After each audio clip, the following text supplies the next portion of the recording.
Students, आज हम पढ़ेंगे किरचॉफ्स लॉज। हम इलेक्ट्रिसिटी में किरचॉफ्स लॉज पढ़ेंगे।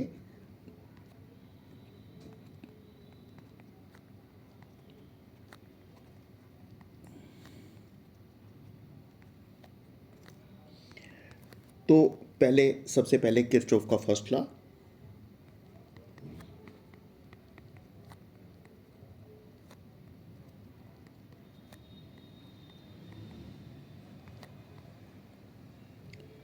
किरचॉफ के फर्स्ट लॉ में ये कहा गया है, the algebraic sum of the various currents meeting at a junction in a closed electrical circuit is zero. ठीक है, तो किसी भी जंक्शन पर या किसी भी पॉइंट पर जितने भी करंट्स आपस में आकर मिलते हैं तो उनकी सम हमेशा ज़ीरो के बराबर होती है। ठीक है, तो अगर हम कोई ऐसा पॉइंट कंसीडर कर लेते हैं जैसे कि ये ओ पॉइंट है, तो यहाँ पर जितने भी करंट्स मिलते हैं उनकी सम जो है वो ज़ीरो के बराबर होती है। जैसे सपोज़ करिए कि ये कोई करंट इधर है, ये करंट जो है दिस इज़ I1, ये I1 है। इसी तरह से ये कोई करंट इधर को जा रहा है, ये करंट I2 है। ये कोई करंट हमारे पास इसी जंक्शन की तरफ आ रहा है, दिस इज़ I3। ये करंट जो है दिस करंट इज़ I4, और कोई करंट यहाँ से भी हो सकता है, इधर I5। तो बहुत सारे करंट्स जो हैं एक पॉइंट पर मिल रहे हैं, तो जिस पॉइंट पर मिलते हैं उसको हम जंक्शन भी कह सकते हैं।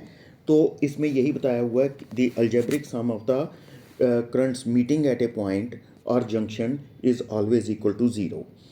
तो अगर आपने देखना है कि इसको अगर हम मैथमेटिकल फॉर्म में लिखना चाहें तो कैसे लिख सकते हैं, तो आप एक काम करेंगे कि जो करंट जंक्शन की तरफ आ रहे हैं, जो ओ की तरफ आ रहे हैं, उनको पॉजिटिव लेना है, और जो करंट ओ से बाहर जा रहे हैं, अवे जा रहे हैं, उनको हमने नेगेटिव लेना है। जैसे I1, सबसे पहले I1 की बात करते हैं, वो जंक्शन से बाहर को जा रहा है तो लिखेंगे -I1। तो इसी तरह से I2 जो है वो भी बाहर को जा रहा है, -I2। I3 जंक्शन की तरफ आ रहा है, +I3। तो I4 जो है वो बाहर जा रहा है, -I4। I5 जो है जंक्शन की तरफ आ रहा है, +I5 will be equal to zero. तो ये हो गया the algebraic sum of the currents meeting at a point is always equal to zero. तो हम इसको इस तरह से भी लिख सकते हैं कि यहाँ पर हम लिख सकते हैं कि I3 पॉजिटिव है और I5 पॉजिटिव है, तो that will be equal to, बाकी टर्म्स को दूसरी साइड ले जाएंगे, जो नेगेटिव थी वो दूसरी साइड जाकर पॉजिटिव हो जाएंगी, बनेंगी I1 + I2 + I4। तो इसका मतलब ये है कि इसी लॉ को, यही जो किरचॉफ का फर्स्ट लॉ है, इसको हम ऐसे भी कह सकते हैं, the sum of the total currents entering a point, क्योंकि I3 और I5 जो थे ये करंट एंटर कर रहे थे पॉइंट O में, the sum of the currents entering a point is equal to sum of the currents leaving that point, क्योंकि I1, I2, I4 ये जंक्शन से बाहर जा रहे थे, लीव कर रहे थे, उसको बाहर की तरफ जा रहे थे। तो इस तरह से हमने किरचॉफ का फर्स्ट लॉ देखा, जिसमें यह कहा हुआ था the algebraic sum of the currents meeting at a point और जंक्शन। तो वहाँ पर किसी भी पॉइंट पर या जंक्शन पर जितने भी करंट मिलते हैं उनकी अलजेब्रिक सम हमेशा ज़ीरो होती है। अलजेब्रिक सम का मतलब है कि अगर आने वाले करंट्स जो जंक्शन की तरफ करंट आ रहे हैं उनको अगर आप पॉजिटिव ले रहे हो तो जाने वाले करंट्स को आपने नेगेटिव लेना है। तो हमने इसको जब इक्वेशन को दूसरे तरीके से लिखा तो हमें ये भी पता चल गया that the sum of the currents entering a point is equal to sum of the currents leaving that point. अब हम पढ़ लेते हैं किरचॉफ का सेकंड लॉ। तो इसमें हम पढ़ लेते हैं Kirchhoff's second law. Kirchhoff second law, Kirchhoff का सेकंड लॉ जो है ये हमें क्या बताता है? किरचॉफ का सेकंड लॉ ये बात बताता है, इसमें ये कहा हुआ है कि किसी लूप या क्लोज्ड सर्किट या मैश, तीनों का एक ही मतलब है। हम लूप भी कह सकते हैं, क्लोज्ड सर्किट भी कह सकते हैं, या मैश भी कह सकते हैं। तो किसी लूप में या क्लोज्ड सर्किट में या मैश में the algebraic sum of the EMFs, तो जितनी भी उस क्लोज्ड सर्किट के बीच में जितनी भी ईएमएफ्स आएंगी उनकी हमने अलजेब्रिक सम कर लेनी है, is equal to algebraic sum of the products of resistances and the respective currents flowing through them. तो इसमें ये किसके बराबर होता है? जैसे मैंने बताया कि जो क्लोज्ड सर्किट आएगा, क्लोज्ड सर्किट के बीच में जितनी भी ईएमएफ्स आएंगी, ईएमएफ्स किसकी होती हैं? ये हम पीछे डिस्कस कर चुके हैं कि ईएमएफ सेल्स की ईएमएफ होती है। कोई भी सोर्स होता है जो करंट जो चलाता है उसकी ईएमएफ होती है। तो जितने भी सेल हमें रास्ते में मिलेंगे उस सर्किट के बीच में, उनकी ईएमएफ्स को हमने सम करना है, अलजेब्रिक सम करना है। Algebraic sum of the EMFs in the closed circuit will be equal to the algebraic sum of the products of resistances and the respective currents flowing through them। कि resistance और currents को multiply करना है कि किसी resistance में से कितना करंट चल रहा है, तो उसको मल्टीप्लाई करना है, मल्टीप्लाई करके उनको आपस में सम कर देना है। जितने भी करंट्स और रेजिस्टेंसेस होंगे, करंट को जिस रेजिस्टेंस में से जितना करंट चल रहा है उसको मल्टीप्लाई करेंगे, दूसरे रेजिस्टेंस में से कुछ और करंट चल रहा है उनको करंट को और रेजिस्टेंस को मल्टीप्लाई करेंगे, इसको इसी तरह सभी को मल्टीप्लाई करके तो सम कर देंगे। तो that will be equal to sum of the EMFs. तो चलिए हम सर्किट से हमें अच्छी तरह से ये पता चल जाएगा कि इसमें हम क्या कहना चाहते हैं। तो ये सपोज कर लीजिए हमारे पास एक सर्किट हम बना लेते हैं, कोई भी किसी भी तरह का कोई सर्किट बना लेते हैं। मान लीजिए ये कोई रेजिस्टेंस है R1, तो इसमें करंट जो है सपोज करो इस तरफ चल रहा है I1, ठीक है। यहाँ पर एक बैटरी लगी हुई है, बड़ा वाला टर्मिनल जो है वो पॉजिटिव होता है, लंबा जो बनाया जाता है, जो छोटा बनाया जाता है वो नेगेटिव होता है। इसकी ईएमएफ है, इस सेल की ईएमएफ है E1। इसको नेगेटिव को आगे कनेक्ट किया हुआ है एक और रेजिस्टेंस से। ये रेजिस्टेंस जो है ये R2 के बराबर है। इसमें करंट सपोज करो कि चल रहा है I2 करंट चल रहा है। यहाँ पर हम इसको आगे जोड़ भी देते हैं, ये पॉइंट A नाम रख लेते हैं इसका। तो यहाँ पर एक और सेल लगा हुआ है, इसकी ईएमएफ है E2। इसके आगे एक रेजिस्टेंस लगा हुआ है, ये है R3। तो लेकिन R3 में जो करंट चल रहा है वो इस तरफ चल रहा है, कितना करंट चल रहा है? I3 करंट जो है इसमें से चल रहा है। ये पॉइंट A है, तो हमने इस पॉइंट का नाम B रख लेते हैं, इस पॉइंट का नाम C रख लेते हैं। इसी तरह सर्किट और भी हम बड़ा बना सकते हैं, जैसे ये है, ये हमारे पास बन जाएगा, दिस इज़ R4 बनेगा। तो इसमें जो करंट चल रहा है ये I4 करंट है। तो यहाँ पर D जो है ये पॉइंट ले लेंगे, तो इसके बीच में क्या, इसके बीच में यहाँ पर I5 जो है वो करंट चल रहा है, I5। तो यहाँ पर हमारे पास एक और रेजिस्टेंस है, इस रेजिस्टेंस का नाम जो है वो R5 रेजिस्टेंस है। तो इस तरीके से हमने अलग अलग रेजिस्टेंसेस जो हैं वो बनाए हैं, अलग अलग रेजिस्टेंस। अगर हम पहले सर्किट को ए बी सी को किरचॉफ का लॉ लगाते हैं, सपोज करिए कि ABC को हम किरचॉफ का लॉ लगाते हैं, तो इसमें हमने क्या करना है कि किसी एक पॉइंट से स्टार्ट करना है। तो जब भी आपने किरचॉफ का सेकंड लॉ लगाना है तो इसमें आप किसी भी पॉइंट से स्टार्ट कर सकते हो और सर्किट को किसी भी डायरेक्शन में ट्रैवर्स कर सकते हो। ट्रैवर्स करने का मतलब होता है कि चाहे आप एंटी क्लॉकवाइज चलो, चाहे आप क्लॉकवाइज चलो, ये आपकी अपनी मर्जी होती है, जिस तरफ जाना चाहो। तो मैं चलूँगा A से C से B से A, तो मतलब इस तरह से ऐसे चलेंगे। तो इस तरीके से हम A से C से B से A चलेंगे। तो आप C से भी स्टार्ट कर सकते थे, आप B से भी स्टार्ट कर सकते थे, तो रिज़ल्ट जो है वो सेम आएगा। तो हम जब A से जाते हैं तो आपने देखना है, अगर जब हम A से C की तरफ जा रहे हैं तो E2 का पहले हमें पॉजिटिव टर्मिनल मिला, तो अगर E2 का पॉजिटिव टर्मिनल मिलेगा तो उसको हमने रखना है E2, उसको हमने E2 रख लेना है, पॉजिटिव रख लेना है। उसके बाद लेकिन जो करंट चल रहा है ना आगे R3 में, वो चल रहा है अपोजिट। इसलिए अपोजिट अगर चल रहा है, जिधर को हम जा रहे हैं करंट उसके अपोजिट चल रहा है, तो ये बन जाएगा -I3R3। क्योंकि मैंने आपको पहले ही बताया था कि करंट को रेजिस्टेंस से मल्टीप्लाई करना होता है। जो करंट जिस रेजिस्टेंस में से चल रहा है उसके साथ मल्टीप्लाई करना होता है। उसके बाद जब हम C से B की तरफ जा रहे हैं तो करंट जिधर हम जा रहे हैं करंट भी उधर जा रहा है I2, तो हम लिख सकते हैं +I2R2 +I2R2। फिर हम जब पहुँचे B पर, तो B पर हमें मिली बैटरी, तो बैटरी का लेकिन पहले आ गया नेगेटिव टर्मिनल, इसलिए हमने उसको लिखना है -E1। फिर जब हम B से लेकर A तक आते हैं तो B से A तक जिधर को हम जा रहे हैं करंट भी उसी साइड जा रहा है, I1 करंट उसी साइड जा रहा है, तो ये हमारा पास बन जाएगा +I1R1 and it will be equal to 0। ठीक है, तो इस तरीके से इस इक्वेशन को लिख सकते हैं। तो यहाँ अगर आप जो सम ऑफ रेजिस्टेंसेस, जो sum of products of currents and resistances, उसको एक साइड पर रख लो और EMFs को दूसरी साइड पर ले जाओ।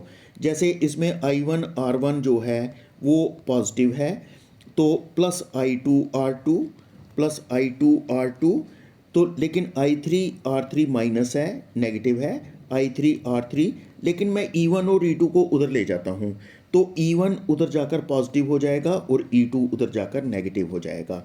तो sum of the products of currents and resistances is equal to sum of the EMFs। अगर इसी तरह से यही किरचॉफ का लॉ अगर हम लगाना चाहते हैं किसको, अगर हम एक मैश ले लेते हैं, कौन सी, ADCA, तो अगर हम मैश को लगाएंगे इन मैश ADCA को लगाएंगे, तो पहले हम जा रहे हैं, इसमें मैं जा रहा हूँ इस तरह से, A से स्टार्ट किया और इस तरीके से जा रहे हैं।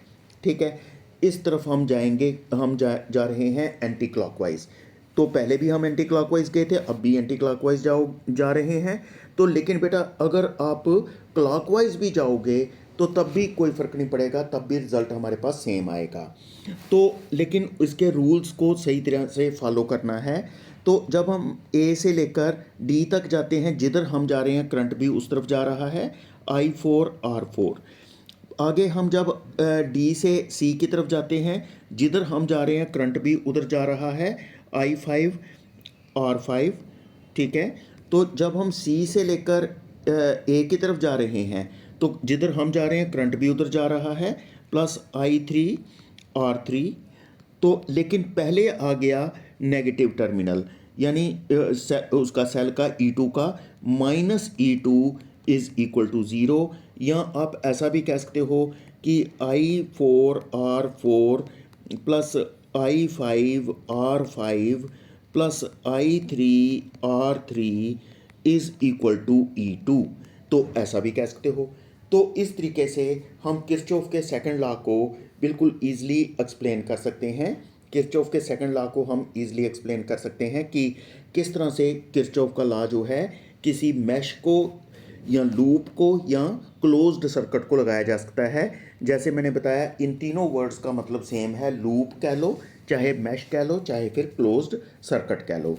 तो ये हमारे पास किरचॉफ का सेकंड लॉ था। तो किरचॉफ का सेकंड लॉ कर लेने के बाद अब हम एक क्वेश्चन करते हैं जिसको कहा जाता है व्हीटस्टोन ब्रिज। तो व्हीटस्टोन ब्रिज के बारे में हम स्टडी कर लेते हैं।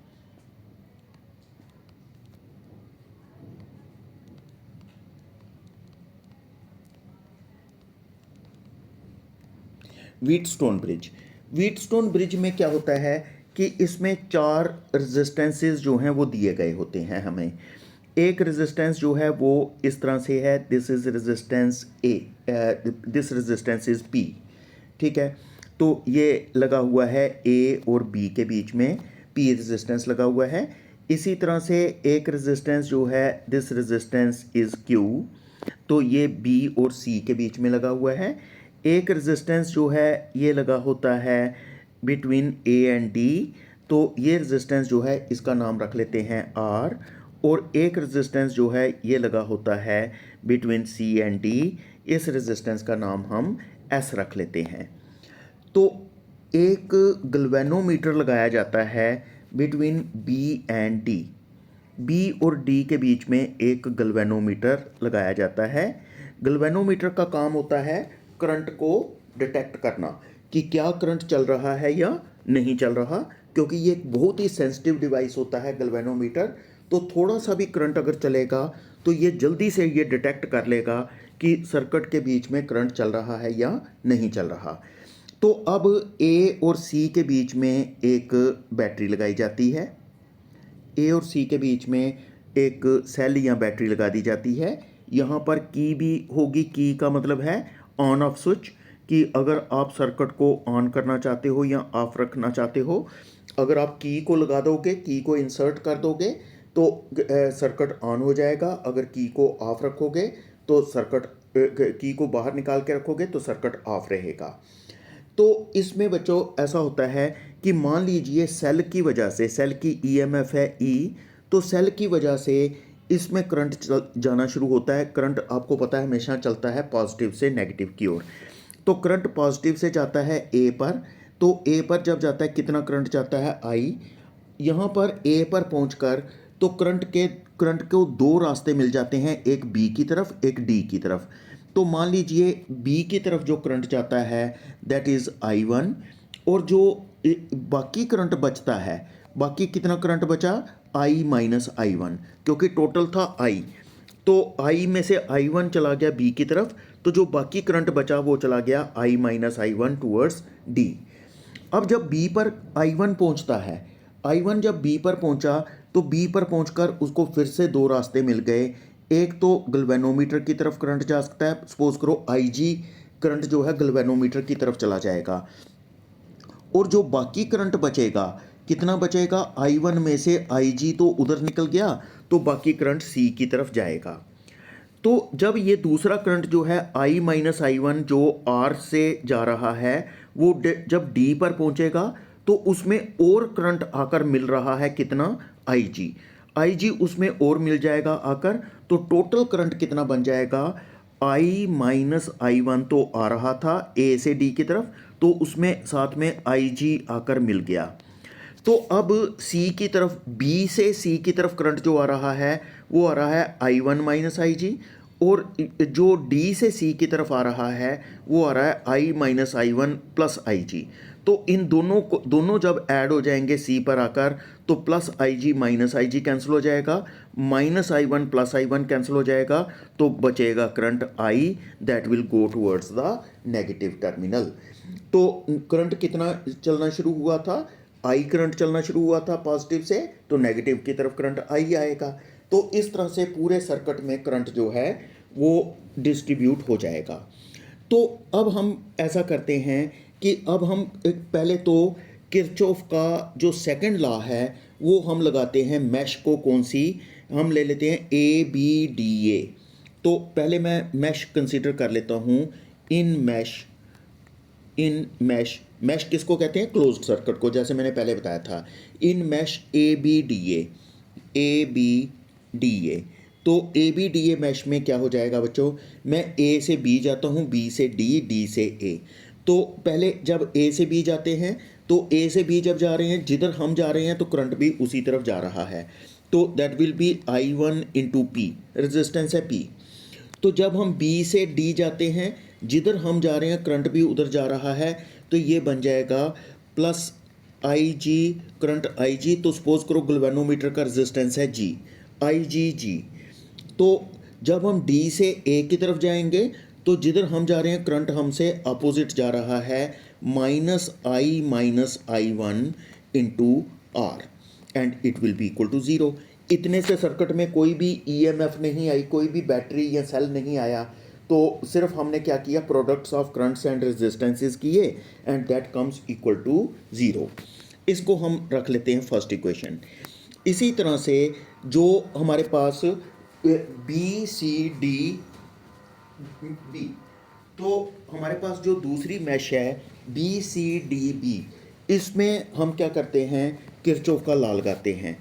In mesh B C D B, इस मैश में लगाते हैं। तो पहले जाते हैं बी से सी की तरफ, जिधर हम जा रहे हैं करंट भी उधर जा रहा है, तो जिस तरफ हम जा रहे हैं करंट भी उसी तरफ जा रहा है, तो बी से सी। तो कितना हो जाएगा, बी से सी जब जाएंगे तो रेजिस्टेंस जो है वो है, करंट कितना है, करंट है I1 माइनस आई जी, तो रेजिस्टेंस कितना है Q। तो जब सी से डी जाते हैं plus it will be minus, क्योंकि करंट हमसे अपोजिट जा रहा है, तो minus I one plus I G into कितना, रेजिस्टेंस कितना है एस। और जब डी से बी जाएंगे हम, तो ये बन जाएगा, करंट हमसे अपोजिट जा रहा है, minus I G into G, that will be equal to zero. इसमें भी कोई ईएमएफ नहीं आई, कोई सेल नहीं आया। तो इस तरह से हमने किरचॉफ का सेकंड लॉ लगाया, दो अलग अलग मैशेस हमने कंसीडर कर ली। अब इसमें हम ऐसा करते हैं कि ये जो रेजिस्टेंस है ना पी क्यू आर एस, इनको हम ऐसा एडजस्ट करते हैं ताकि गैल्वेनोमीटर में से जो करंट है वो ज़ीरो हो जाए, यानी आई जी की वैल्यू ज़ीरो हो जाए। क्योंकि जो बी करंट हमने माना था बी से डी जा रहा है, क्यों हमने माना था, क्योंकि बी का पोटेंशियल हायर था और डी का लोअर था, तभी करंट बी से डी जा रहा था। तो लेकिन ये किस बात पर डिपेंड करता है कि बी का पोटेंशियल कितना है और डी का कितना है, ये डिपेंड करेगा resistances P Q R S पर। तो अगर हम पी क्यू आर एस को ऐसा एडजस्ट करें कि बी और डी का पोटेंशियल सेम हो जाए, तो करंट गैल्वेनोमीटर में से ज़ीरो चले, उस केस में हम कह सकते हैं, तो उस केस में हम कहेंगे कि ये ब्रिज जो है वो बैलेंस्ड ब्रिज है। बैलेंस्ड का मतलब जब गैल्वेनोमीटर में से कोई करंट नहीं चलेगा, तो हम कह सकते हैं when the bridge is balanced. अगर ब्रिज को बैलेंस्ड माने, अगर ब्रिज जो है बैलेंस्ड है, तो उस केस में क्या होगा, अगर ब्रिज बैलेंस्ड होगा तो आपका आई जी जो है वो ज़ीरो हो जाएगा, यानी बी और डी सेम पोटेंशियल पर होंगे। अगर सेम पोटेंशियल पर हों तो करंट नहीं चलता। तो उस केस में ये जो पहली दो इक्वेशनें हमने बनाई थी, इनको थोड़ा सा मॉडिफाई कर लेते हैं कि आई जी को ज़ीरो करके। हमारी पहली इक्वेशन बनेगी आई वन पी, तो लेकिन आई जी जी ज़ीरो हो जाएगा, minus I one into R is equal to zero. ठीक है, तो इसका मतलब ये हो गया कि I one P is equal to I minus I one into R, ये बन गया, ये हमारे पास बन गई थर्ड इक्वेशन। ठीक है, इसी तरह जो सेकंड इक्वेशन है उसमें भी आई जी को ज़ीरो कर दो, तो आपके पास बनेगा I one into Q minus I one, I G को ज़ीरो कर दो तो इंटू एस, तो अगला टर्म जो है माइनस आई जी जी वो भी ज़ीरो हो गई, इज़ इक्वल टू ज़ीरो। इसका मतलब ये हुआ कि I one Q is equal to I minus I one into S, ये हमारे पास फोर्थ इक्वेशन हो गई। अगर हम थर्ड को फोर्थ से डिवाइड करें, डिवाइडिंग थर्ड बाई फोर्थ, तो थर्ड को अगर फोर्थ से डिवाइड करेंगे तो हमारे पास बन जाएगा I one P upon I one Q is equal to I minus I one into R upon I minus I one into S. ये I minus I one cancel हो जाएगा, आई वन और आई वन कैंसिल हो जाएगा, that will give you P upon Q is equal to R upon S.